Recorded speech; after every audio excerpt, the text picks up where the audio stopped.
Social et solidaire.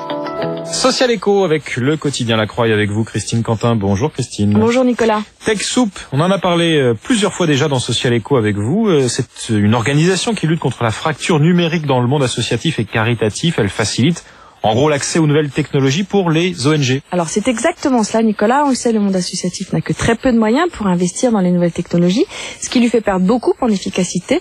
Et c'est sur ce constat que Daniel Bennoring a commencé en 87 à convaincre les plus grands fournisseurs de logiciels, de matériel informatique ou de téléphonie de se regrouper pour être eux-mêmes plus efficaces dans leur soutien, déjà actif mais éparpillé auprès du monde associatif. En un quart de siècle, TechSoup est devenu le back-office informatique des ONG dans le monde. 200 employés, 30 millions de budget soutenus par une centaine d'industriels dont Microsoft, Dell ou Cisco, 390 000 ONG déjà aidées dans une cinquantaine de pays. Voilà pour les chiffres Christine, mais ça concerne quel type de produit au juste? Alors absolument toutes les dimensions des nouvelles technologies sont considérées dans le projet TechSoup. Aussi bien les logiciels de bureautique que les outils de relations donateurs, les routeurs internet haut débit pour des foyers, des sans-abri, des logiciels graphiques pour réaliser des plaquettes ou des documents, absolument tout. Selon TechSoup, plus de 10 millions de produits high-tech ont été distribués en 25 ans, ce qui représenterait une économie de 2,5 milliards d'euros pour les associations bénéficiaires. Comment s'y prend concrètement TechSoup alors pour réduire cette fracture numérique? Alors, les produits sont fournis gratuitement par les partenaires dans le cadre de leur politique de responsabilité sociale. Ils sont catalogués sur le site internet de TechSoup où les ONG n'ont qu'à ouvrir un compte pour pouvoir effectuer leurs achats, comme sur n'importe quel site de e-commerce. La différence, ce sont les prix. Par exemple, les associations ou les fondations peuvent se procurer un système d'exploitation Windows 7 pour 5 € au lieu de 300 € dans le commerce traditionnel.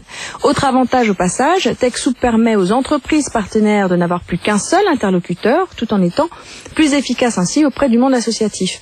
Pareil pour les ONG qui n'ont plus à perdre de temps à chercher du financement ou du savoir-faire en informatique. Tout cela est bel et bien, mais souvent le plus difficile dans les technologies, ça vient après l'achat du produit, installation, éventuels bugs, etc.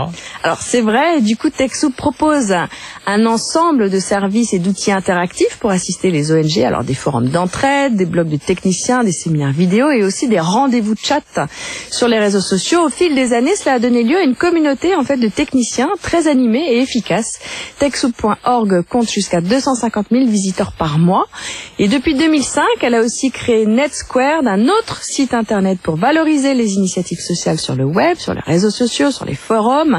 Et puis l'organisation s'est enfin développée à l'international. En France, ce sont les ateliers du bocage qui sont un relais de TechSoup. On en avait également parlé dans cette chronique. Christine, dernière question, comment se finance TechSoup? Alors grâce à ces ventes qui lui permettent d'être à l'équilibre financièrement, cela dit, TechSoup à l'américaine fait beaucoup appel à la philanthropie pour développer de nouveaux services. Évidemment, la fondation Bill et Melinda Gates compte parmi les donateurs majeurs, mais les fonds d'investissement sociaux commencent aussi à y investir pour soutenir son développement. Merci Christine. Pour plus d'infos, rendez-vous sur internet www.techsoup.org. Il est 7h15 sur Radio Classique. Radio Classique.